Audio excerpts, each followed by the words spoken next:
This is Duke University.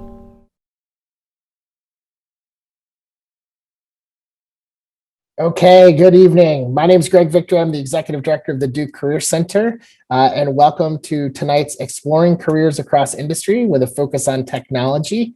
I just want to talk briefly about the goal of this program and then sort of a high level of what we're going to do, and then we're going to turn it over to our moderator for this evening. I first want to thank DTech and our colleagues in the Pratt School of Engineering, as well as our employer partner, Flow Traders, who has helped making tonight possible. The goal tonight is to sort of expose you to as many avenues and experiences as you might learn from our esteemed panelists who are all Duke alumni to talk about their careers, both non and tech, in and outside of technology in the broadest scope possible. Our panel is going to be 45 minutes with 15 minutes left at the end for all of you as our great students to ask questions and connect with these amazing Duke alums. Who I just want to say thank you to again for taking time out of their busy schedules to be with us this evening. And I'm going to turn it over to Melissa Leal, who is class of 21, computer science, will be graduating this May and headed off to Facebook to be part of their product management rotational program. And Melissa is going to run the show from here. Melissa, it's all you. Hi, everyone. So we'll just go ahead and get started. I have our first question that's going to be for all our panelists. And we just want you guys to introduce yourselves, tell us a little bit about who you are, your career background, your current role, potentially your organization, and your degree at Duke. Let's try to cap it at like 2 minutes per person. And I'll just kind of like call on each of you so that it's a little bit easier and you don't have to keep track of who goes first. So Travis, if you want, you can get started. Hey everyone, my name is Travis Rasmussen. I'm here representing Disney Parks Experience and Products. Specifically, I work at Walt Disney World Resort as a project manager within our industrial engineering department. I have an industrial engineering degree from Florida State University. After that, I immediately went and pursued my Master of Engineering Management degree at Duke, and then immediately was employed with Disney. I've been here for about 9 years, working my way up the industrial engineering ladder. Supporting roles from Animal Kingdom to our back of house maintenance operations, manufacturing, cruise lines, call centers. So a lot of aspects of the Walt Disney World brand. Great, thank you. Alex, if you want to go next. Hi, so I'm representing Flow Traders. So my name is Alex. I've been out of school for about 2 years, and Duke, I studied ECE and comp sci and did a couple of finance classes, iClub, that kind of thing, and since been at Flow Traders the entire time. So, yeah. Great, Adler, if you want to go next. Hey everybody, Adler Merve, Duke class of 2006, currently representing Google, where I'm a senior account executive on the media and entertainment vertical. So just quick background, out of undergrad, spent 5 years in the sports industry, first in a couple different sales roles for a few NBA teams, moved over to the marketing side of the house with a few different sports industries, went to business school at the University of Michigan, and then since then, a range of marketing and innovation roles, first at General Mills, and then a few different tech roles, first a startup, then a corporate startup, then at an agency advising corporate startups, and then transitioned more to quote unquote big tech, first at Twitter, now Google, where my job, I am part sales, part marketing, part consultant, helping companies advance their marketing initiatives through Google's platform. And I will add, Travis's company, Disney, is actually my client. Awesome, thank you, Adler. We'll have Amanda next. Hello, I'm Amanda Norris. I'm currently at the Chan Zuckerberg Initiative, where I'm a senior technical program manager. I studied political science at Duke, class of 09. So I'm from the Trinity School. And out of school, I went to the White House first, where I worked in operations and then technology. I served as both a political appointee and then later on as a career civil servant. When I left the White House after about 6 or 7 years, I transitioned to Deloitte, where I then consulted for the FBI for a while before then making my way over to the Chan Zuckerberg Initiative to continue my career in technology, where I'm at now. Thank you. And last but not least, we have Sherelle. Hello, everyone. Can you hear me okay? Perfect. My name is Sherelle Lewis, and I head up the commercial and medical tech organization within GSK, GlaxoSmithKline. I went to Duke and graduated with a comp sci degree, math minor in 2004. Went back for my MEM in 2008. Loved Duke so much, I went back twice. I've been working at GSK ever since undergrad. Right out of undergrad, I started at our Future Leaders program, which is a great opportunity to learn a little bit more about corporate tech before ultimately deciding your career path. And from there have spent the bulk of my time in the commercial and medical space across multiple therapeutic areas across the US market and then in global roles as well. And now I'm responsible for our commercial and medical technologies to help support our global vaccines business. Awesome. So that kind of concludes our introductions. The next question we have is, what do you like best about your work? And if there is something that you would want to change, what would that be? And I'm just gonna go from the bottom to the top. So let's start with Sherelle now. So I love the unexpected nature of my job. There's every day brings about a different challenge and a new opportunity to unlock technology in a different way to either meet the needs of our external stakeholders or meet the needs of our internal stakeholders. So I absolutely love that change. I'm not a person who likes repetitiveness, so I love kind of staying on my toes and having a different problem to solve every day. And then what was the other question, Melissa? If there's anything that you could change about your job, what would you change? Anything that I can change about my job. I honestly love my job. I'm a person who really gets excited about the opportunity to leverage tech to meet our global health needs. So other than maybe a few more hours in the day to accomplish things, not too much I would change about my job. Awesome. Thank you so much. Now, Amanda, if you want to tell us what's your favorite part about your job and if there's something you'd like to change. Sure. So one of the things I love most about my job is that I work at a mission-oriented company.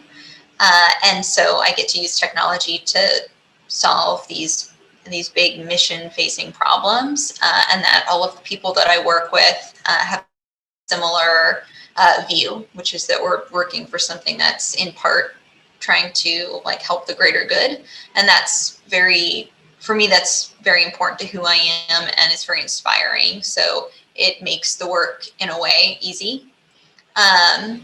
So that's something I really like about the work. And if I had to change anything, I don't know exactly what I would change about it.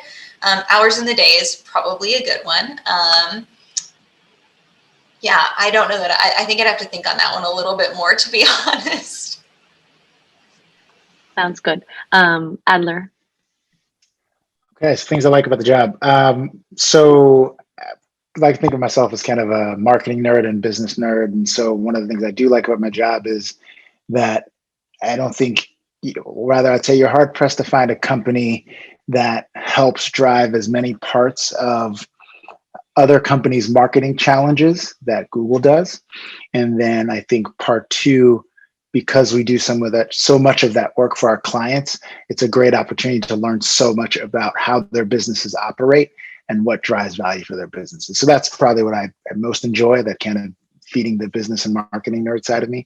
There was something I would change. I would say the end of COVID so we can go to the office. I actually joined Google during work from home period. So I actually have not met any of my colleagues in person.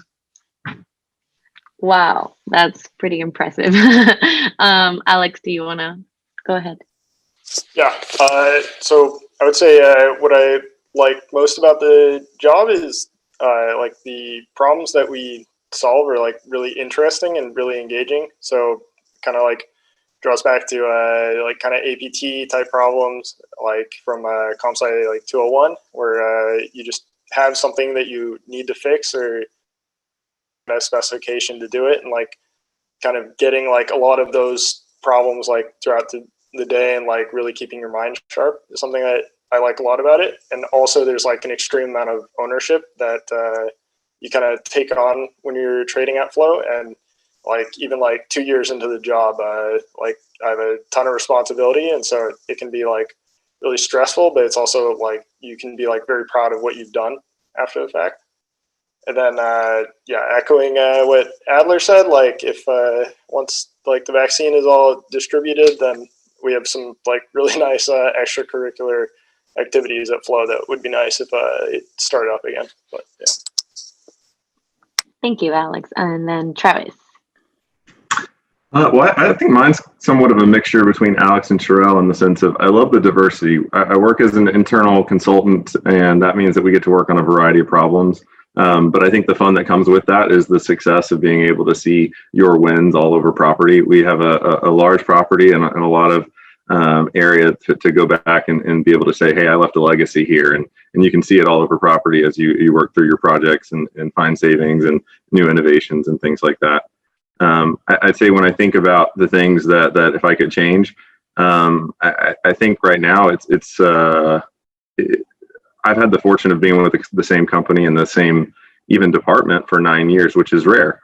And I think one of the things I've always tried to do is if you see something wrong, try and change it. So there's really not a lot about the job because we've always been open and flexible. I'd say right now, the thing that we're trying to do better on is diversity. And that's a real focus for us as a company and even as an internal department. We've always done well with certain things, but you can't just rest on your laurels. You need to do better. And I think that's something that I'm excited to see some of the changes that are happening within our company from that regard. That's amazing.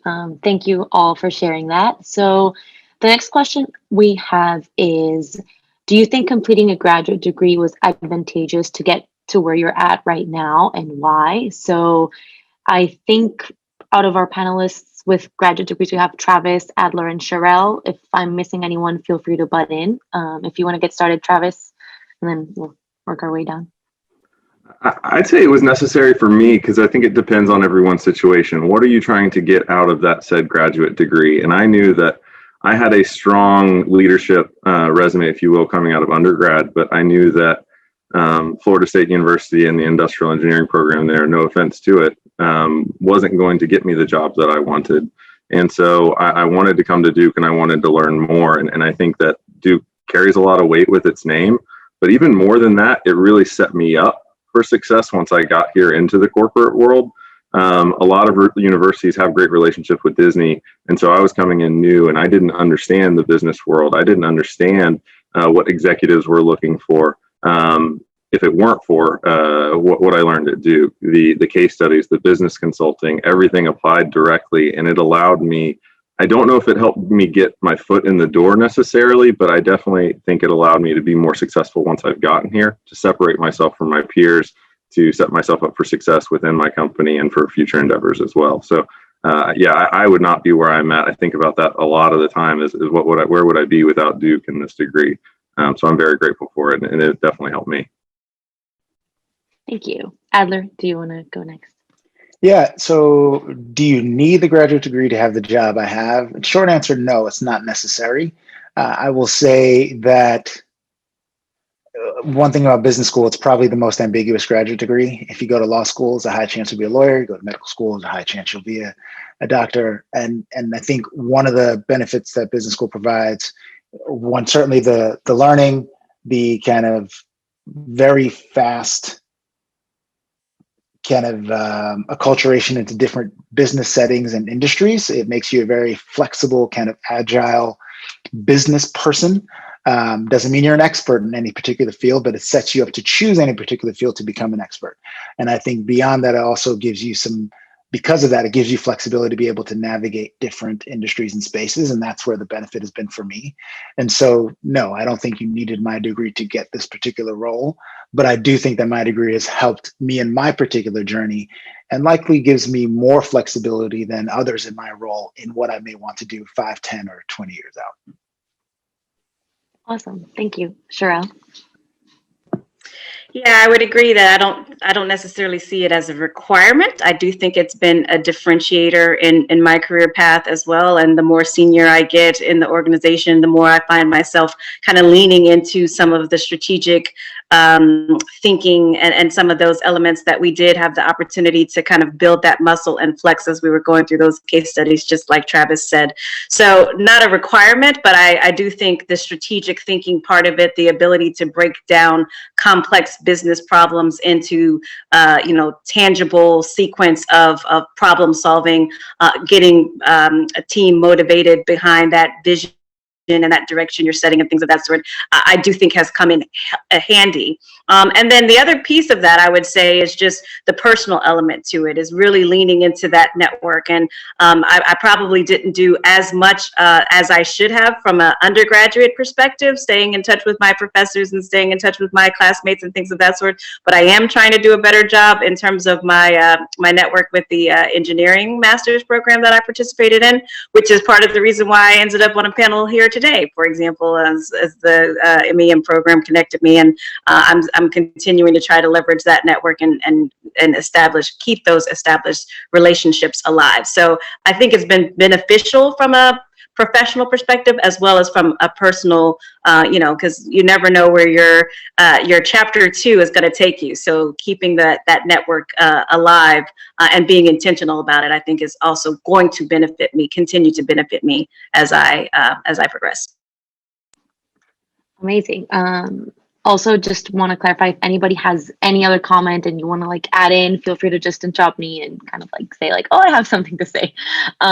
So before we move on to some other more longer questions, we want to do these rapid fire questions that Greg mentioned at the start. So just so that we kind of do it quicker, I won't call on you guys. We can just have the same structure. So we'll start with Travis, Alex, Adler, Amanda, and then Sherelle. And that way we can keep it a little bit faster.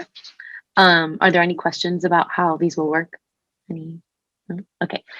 So the first one is a yes or no question. And it is, have you ever questioned your career path?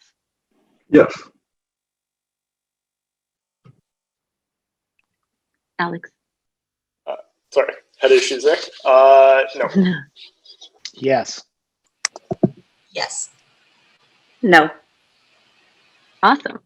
So the next question is, you're going to respond based on the number of times. And so the question is, how many times have you pivoted in your career? So far, 0. 0. Several. Can I add some context or keep going? Yeah, feel free. Yes, and the question's tied together because I think for me it's always fair to kind of take stock of where you are. I think the second piece I'll add to it, which I think is very helpful for you as undergrads and any graduate education you move on to do, is to pay attention to how the world changes. Because since graduating business school, I've had maybe 5 or 6 jobs. Only one of those jobs existed when I applied to business school, right? And so for me, it's been kind of having a base understanding of, I know the general space of kind of sales and marketing is what I'm interested in. Out of undergrad, it was sports, and that's where I first applied it. But then continuing my career and taking stock of how the world outside continues to change and identifying those opportunities where my skills and interests can overlap with where the heat of the world is growing. That's awesome. Amanda? I'm not totally sure how many times I've pivoted, but it's definitely more than one. So I haven't pivoted per se in terms of industry or things of that sort, but certainly I have to continually add new tools to my toolkit and continue to learn and understand the changes in the market and grow. So I wouldn't necessarily call it a pivot in terms of the way we typically think about career pivots, but I would certainly say that learning agility is quite important, and leaning into that has been one of the reasons why I've been successful in my role. Awesome. Another question is fill in the blank, and it's just one word. So this might be a bit challenging. So blank is a skill that you use almost every day. You can think about it if you if you're not sure yet. Can we go in the reverse order since I already know mine? Sure. Relationship building. Problem solving. They both took really good ones. I'll echo problems. Oh man. I'll just say communication. Can you go with sharpness? I'm going to elaborate on communication, say storytelling. Very Disney, focusing on storytelling. A following question we have is also a one word, filling the blank, and it'll be blank is a skill you've learned since graduation. So maybe something you didn't learn while you were at Duke. Or at school. Multiple coding languages. Yeah, I'm gonna go. I can probably echo that. Multiple coding languages.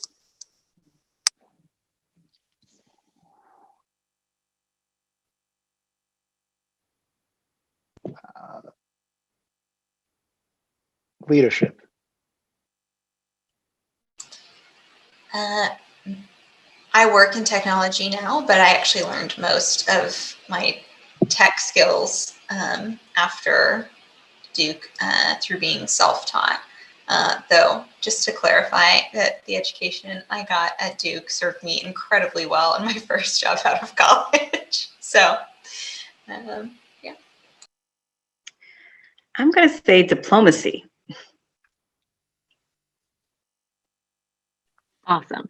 And then our final question is, what single action can someone attending this panel do in order to prepare for a career in your field?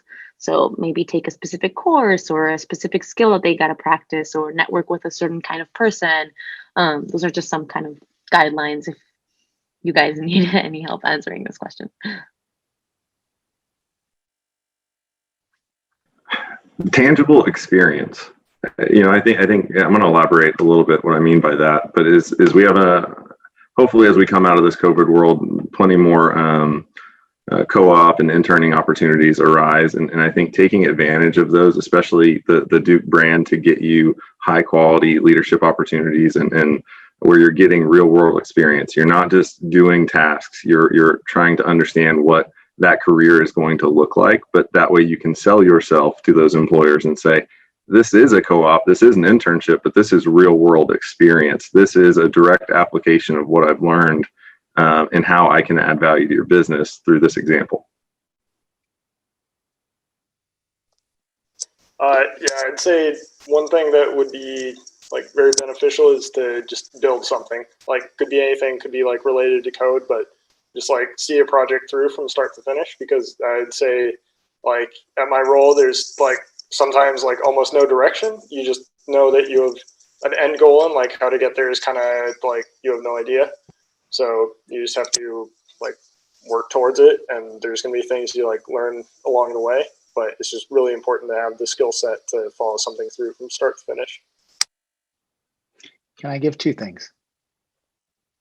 The first thing I would say is fall in love with the process of learning, not for a goal, not for an outcome, but to learn. That is one of the biggest tools that will help you grow your career, because once you get to a certain level, it's not necessarily a discipline you need to know well. You just need to be able to flex into different spaces and be able to move how the world changes. The second thing I would say, navigating conflict.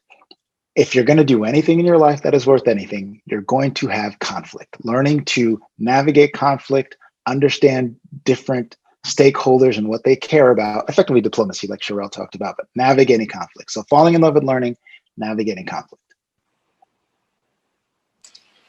And I'm going to pivot a little bit off of Adler's first point. So a question that I always end up asking when I'm interviewing someone is, what do you hope to learn if you work here? And I'm looking for a few things, which is one, that they've thought about it, because to me it could be anything, right? It could be that someone wants to learn like a coding language. It could be that they want to learn team building skills or management skills, or to go really deep in a subject area or whatever. But it's important to know that they have that appetite to learn. In that, the other part of that is that you will have like opportunities at more than one place in your career, when you have choices that are available to you, and knowing what you're hoping to get out of that, really, to like Adler's point, in a way as well, in a different way, it'll serve you well to know, like, how are you hoping to grow yourself, so that you can make sound decisions there.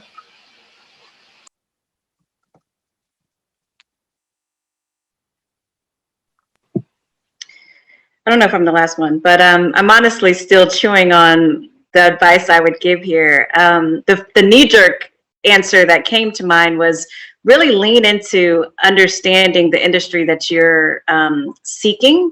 As technologists, I think sometimes it's really easy to get caught into the technology itself and get excited about the technology. But if you're creating something that nobody's going to use or nobody has a need for, it's not going to go very far. And so by leaning into, like, what is the problem that you're trying to solve, either in that industry or in that company that you're seeking? Do you really understand the problem that they're trying to solve? Do you understand how the technology that you're an expert in or building your expertise in can lend itself to that problem? Making that connection is critical in my mind. Awesome. So with this, we conclude our rapid fire questions. And before we kind of touch on more specific questions, I think it'll be good if we give like a 30-second to a minute, kind of like each of you guys tell us exactly like, what do you do in like a day-to-day of your job? And we can go with the same order. So Travis, Alex, Adler, Amanda, and Sherelle. So like I said earlier, I'm an internal consultant, but generally this is general business consulting with somewhat of a focus on capacity and demand planning, development, management, whatever you want to call it. But trying to understand either where we have opportunities to lean out our operation and find savings, and or trying to justify future development. So if we want a new attraction, why is that the right attraction? What is the guest carried impacts of that? How many excellent experiences is that going to deliver? What is our kind of return on investment to make sure that that is the right thing for us to be doing as a business? It's always fun when you're talking attractions, but sometimes we even get that mathematical with the size of a walkway. How many rooms need to be in a given resort? The height requirement on a given attraction, but it's helping the business to consider out all those options and identify the most optimal solution.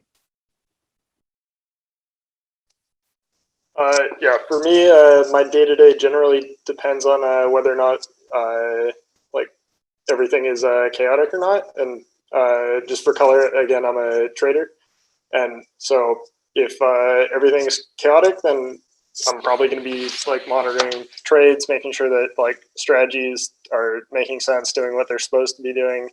And then when things tend to be calmer, it's more like on the coding side, and actually like developing new strategies and building those out. So I mentioned that in this role, I'm part consultant, part marketer, part seller. So the kind of responsibilities are twofold. On one, I'm identifying marketing solutions to help grow specifically the Disney Plus business. That's that part of Disney that is my client. Yes, Travis, indeed, phenomenal investor day. Disney Plus is super critical. If you haven't signed up, please do subscribe. You're welcome, Travis. Part two, I will say, is driving advertising revenue for Google. And so on any given day, my role involves one of those three hats of consultant, marketer, or seller, whether it's learning about the industry landscape that Disney sits in, learning about opportunities of what competitors and other marketers are doing from a marketing perspective, is identifying what are key opportunities in that storytelling arc that Disney has for all the titles that they release, where are opportunities for us to have solutions for them. And on the seller side, it's being able to close a deal and being able to convince my clients at Disney and agency partners that Google is the right partner to help them execute on any particular initiative. And my day-to-day looks like, so as a program manager, and I am an application owner. I work in the internal application space at our company. So all of our grant making and legal technology in particular, because we are a grant making organization. So I oversee a team of engineers, product owners, and the like, to set forth like what our roadmap is going to be for the next year. How do we actualize on that? Bringing in stakeholders to understand conflicting priorities, managing our budget, managing all of the contracts for all of the technologies that we support there as well. When urgent issues arise, how are we going to balance all of the needs that come onto our plate as well, and handling system security as well. Anything that you would really need to do to ensure that your, the data and the applications that you're working with are handled appropriately. So GlaxoSmithKline, GSK, is actually the #1 vaccines company in the world. We actually vaccinate 1 out of every 4 children in the world, and we have a growing portfolio across the pediatric, young adult, and healthy aging populations as well. So my job is primarily around figuring out ways of helping to support that mission, whether it's leveraging the latest marketing tech capabilities to help support engaging our consumers, engaging our healthcare professionals, government entities that are responsible for vaccination programs or things of that sort.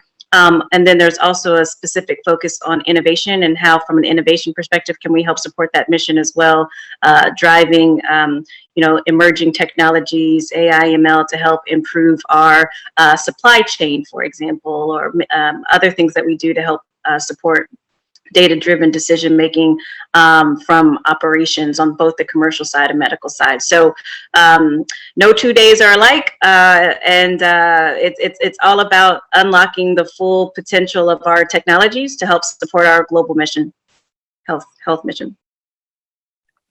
Great.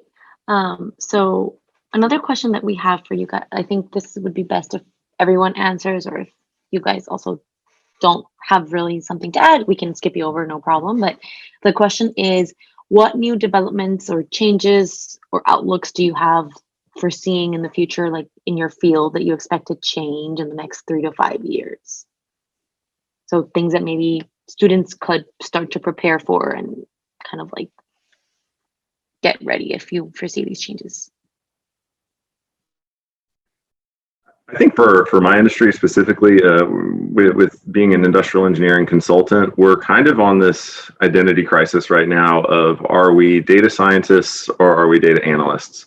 And it's a bit of a question right now, because we need to have the skills to go into basically any of our data platforms, access any of our data platforms across the company to conduct analysis. But we're consultants, so we need to move fast, and we're not always working. Sometimes we're working at that 10,000-foot level. So how do we continue to stay agile and nimble, providing quick consultations, analytically based consultations, while also not necessarily diving too deep into the weeds and the details of the data we're looking at. And so it's a bit of a conundrum for us right now, is trying to figure out, what are the skills that we're going to need to support the business moving forward, so that we can continue to add the value, if not even more value, moving forward. From my side, I'd say one of the things I see coming in the next couple of years is like what people value. I think is going to change a lot with regards to the stock market. Like you can already see like clean energy and like tech and a lot of other things just being like a lot stronger. So, and that's largely due to what like the end people who are buying like these ETFs value. So a lot of people like really care about like putting their money into a cause that they believe in, which I think is like a really cool thing to see happening. And so like I think that's just going to be like it's just going to keep going further and farther as like the years go on, and like you're going to see a lot more like investment into things that like people really believe in, which I think is cool. Yeah.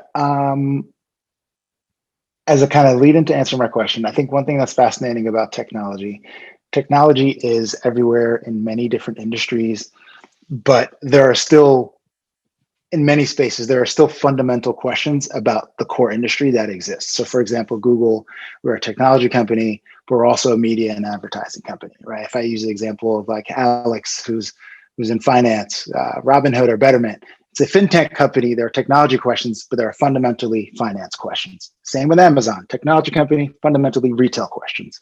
And so I think for Google, there are certainly questions around technology, automation, AI, machine learning, but there are also media and advertising related questions. Advertising questions like privacy, media questions like the value of content, right? And so I think for any field that you're going into that may be tech, think about, sure, what are the technology questions, but think about fundamentally, what are just the core business questions of that industry that will still exist regardless of whether there's technology or not.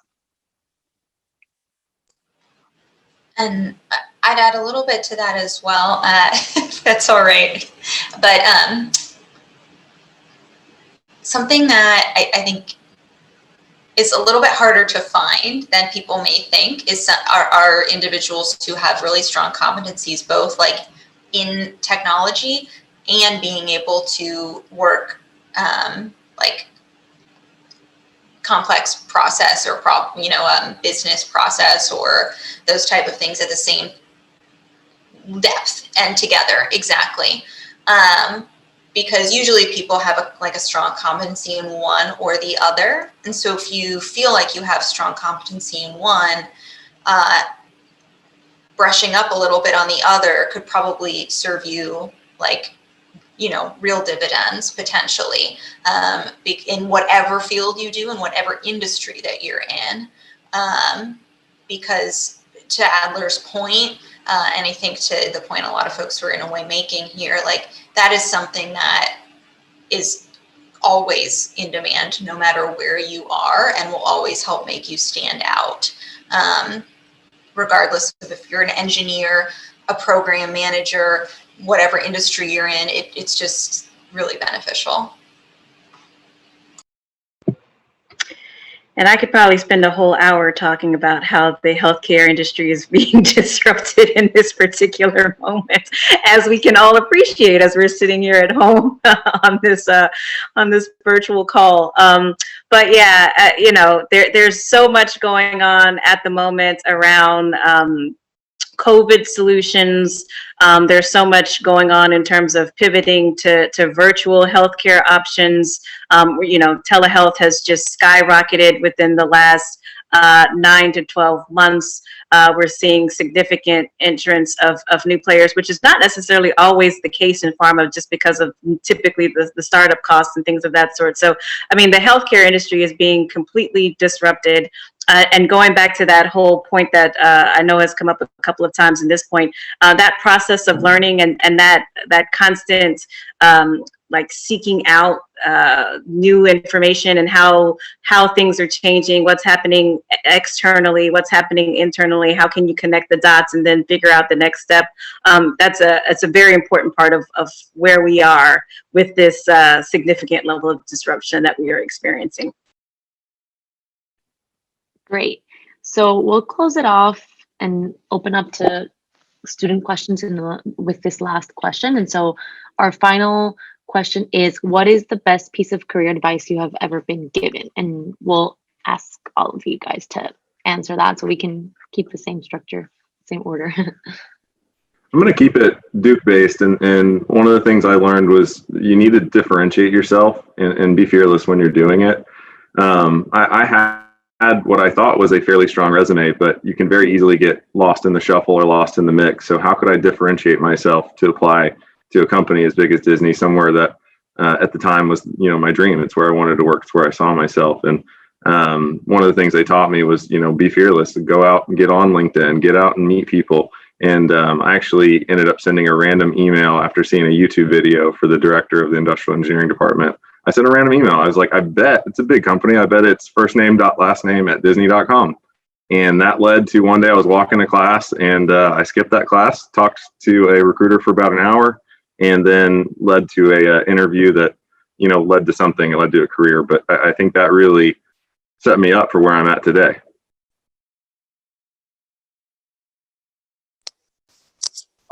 For me, I'd say what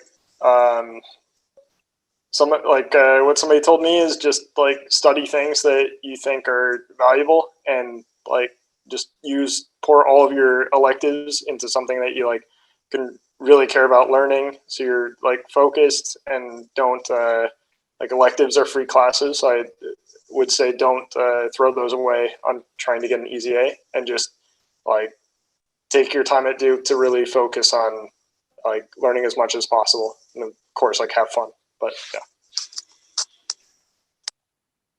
Two things.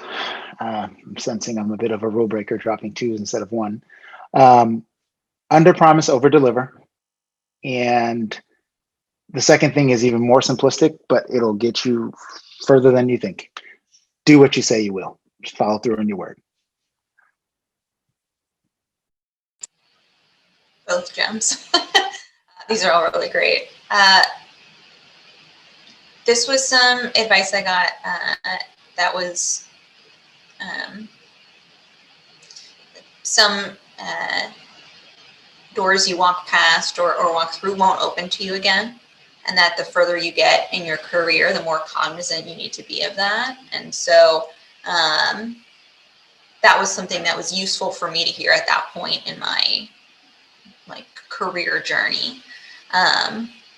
Because, when you're starting out, you do have a lot of choices and options open to you, and you can pivot many times. As I said, I'm someone who's pivoted many times, but some of the, periphery or different things may start to close.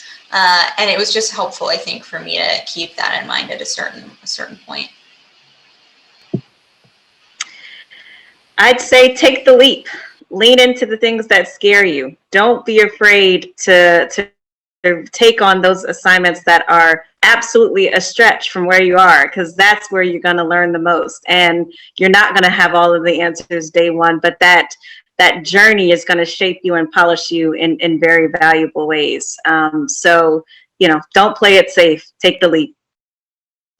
I want to go a little bit further on that, Sherelle, because I think that's a really good one too that I've heard in my career. And just the elaboration on that is that's usually where the opportunity is. The easy stuff is what everybody wants. You take the hard stuff. That's how you really make a difference in an organization. That's how you really make a name for yourself. Embrace that. See it as an opportunity, and you'll make it one. This is all great. Thank you so much. So Greg has been sending me some of the student questions, and so we'll get started with those. This one's for Sherelle, and so the question is the following. What would you recommend majoring in if you want to pursue biotechnology or pharma? What kind of work experience is preferred? Should you do research or internship? What's better? There are a number of degree paths that you can take to get in the biotech area. You can go the technology route and then take like a biology minor. You can go the opposite way and then learn the technology on the job. There's more than one way to get to 10 is honestly the answer to that question. But absolutely look at those opportunities to add that real world experience to your resume. Lean into those practicums and those opportunities to do, semesters where you're actually taking on corporate challenges, or, looking for internship opportunities, even volunteer opportunities if you don't necessarily have time for a full-blown internship. But, adding that practical experience to your resume is what's gonna really be the differentiator when you're trying to land that role. Awesome. Our next question is for Adler. And so the question is, why did you decide to switch from startup to big tech? Can you explain what you've learned by trying both? Great question. It was me following the process of learning and just seeking to learn. So when I first came out of business school, I was at General Mills as a marketer there. But that was around the time that big tech was becoming big tech. And so I told myself I just want to go opposite end and go into startup space. And so I was a general manager for a startup that you all probably know, DoorDash. At the time, they only had 40 employees. I launched the city of Chicago. Learned a lot there about marketing, leadership, business building, identifying a path for developing a business, taking it from 0 to N. But also learned some things I did not like. That early stage startup process was not for me. From a personal perspective, stage I was in my life, that it made it very clear for me the trade-offs that are necessary for success in certain spaces. And so the next step for me, from what I learned, I was like, okay, well, let me help a big company figure out some startup stuff. So I worked for Verizon at the time, didn't work in anything having to do with telecom. I was on a team. I was the first hire on a team that was trying to identify new businesses for Verizon that didn't have anything to do with the phone company part, and learned a lot there. But fascinatingly enough, a lot of the things that make startups successful make big companies unsuccessful. A lot of that scale, a lot of the process, a lot of the kind of controls in place kind of make it antithetical to startup life. And the third step was like, okay, well, maybe I can work at a company that helps big companies try to figure out startup life. And so for me, it was kind of this iterative process of learning. It's like, I want to learn this thing. Where is the place where I can get those skills? Cool. There are some things I didn't like, but there's a lot that I did. What's the next ring out that allowed me to continue to build those skills? And so the move to kind of Twitter and Google big tech was twofold. So one, while I was working for the agency in New York, met my girlfriend, now wife, and so I moved out to LA. And then two, also kind of that space of kind of startup life, and this is just my personal opinion, I think innovation requires a lot of green lights you need a lot of straight green lights. And what I mean by that is, I think that you need proper talent at a company, proper muscle at a company, proper set of structures at a company. And for me at the time, I was like, you know what? Learned a lot. I want to double down on the sales and marketing lens as it pertains to tech. And so Twitter and then now Google is the place that allows me to continue to refine my craft in that space. So a bit of a long-winded answer, but hopefully that's helpful. That was awesome. One question for Alex is, do you actually write code more than you do code maintenance? And what part of CS201 APTs are similar to your job? So, sorry, I think I probably could have phrased that a little bit better. It's not exactly the like APTs. It's more the like problem solving ability about it, because there's a lot of like small things that you have to work through. But it's not that. Yeah, it's not that I'm just at my job just like writing or like finishing APTs all day. That might be a little miserable. But yeah, so it's. I would say like the bulk of the coding that happens from like my perspective is building the like strategies. And so a lot of that is more building. And then of course I have to like maintain some of the things that like I myself build because I messed it up or need to like expand on it or something like that. Right. So I'd say the majority of it is building something new, which is something that I really enjoy, is more like the building rather than maintaining something that's like pre-existing. Awesome. And then we have a question for Amanda. And the question is, was it difficult to pivot from politics government to tech? If yes, what challenges did you face and how did you overcome them? So I actually pivoted to tech while I was in the government from a different career path.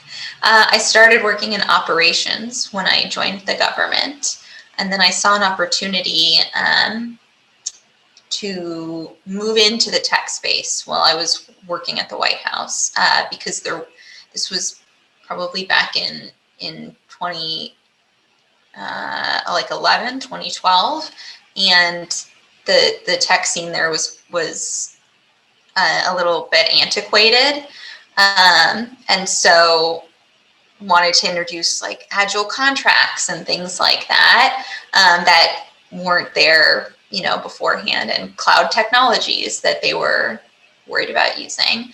And so I took like a path to get there because that's what I wanted to do. I said, okay, well, I'm going to get out of this operations stuff, even though I really like it. How can I get closer to tech? And I started taking jobs because my degree was in political science, which was very useful for working there, where I just had more access to technology. Like, oh, someone needs their BlackBerry fixed. I can do that for you. Oh, your phone's not working. Let me help you out. And so I just got more and more involved in the tech space until it became like project-based work, until it became something where I could kind of pitch these other things like that were much bigger, like agile development and Salesforce, and why don't we have a better process for this that is in this other thing? And so that's really when I made the pivot. It coming out of that wasn't quite as difficult because I was still working for technology in the government. I did have to get used to working for like a private company because my whole career had been like in the government up to that point, but I got used to it. Awesome. And then to conclude this, it's all been great. We have one final question for all of you, and it is, where do you see your career headed in the future? So we can say 10 years down the line, 20 years down the line, whatever you prefer to share with us today. Travis, do you want to get started? I hope that it goes deeper within Disney. I don't know exactly where that's going to be. I think part of it is you have a plan for where you want to go, but at the same time try and be agile. And so for me, I just hope to continue adding value to the company. Hopefully that comes with some more responsibility and a little bit wider scope, but that means that I'm able to do more for the company. So staying here with Disney. Yeah, for me, I'd say just like continuing to grow responsibility and eventually running my own team, which is a pretty natural career path here. And so eventually I'll have my own product set and kind of be running the trading on my own, be solely responsible for all of that, which would be pretty exciting. I'm gonna give an answer and then a kind of counter to my answer. My answer is deepening in the kind of revenue and partnership space at this intersection of tech and media. And it's a somewhat broad answer for two reasons. And I'll give context of two quotes that I really love that I think will be helpful for you all to think about. One, if you ever want to hear God laugh, tell them what your plans are. Two, everybody has a plan until they get punched in the mouth, right? And so I think as your career progresses, I mean, you're graduating soon. You all are maybe 20 years old. You're going to be working for 20 plus years. Think about how much change has happened in the past 20. And think about what it could be in the next 20. So all that to say, when you graduate in college, there is no right answer. You just pick a path, you learn, and over time, you see how the world is changing. And you continue to just get better in this general space that you've built some sort of expertise in.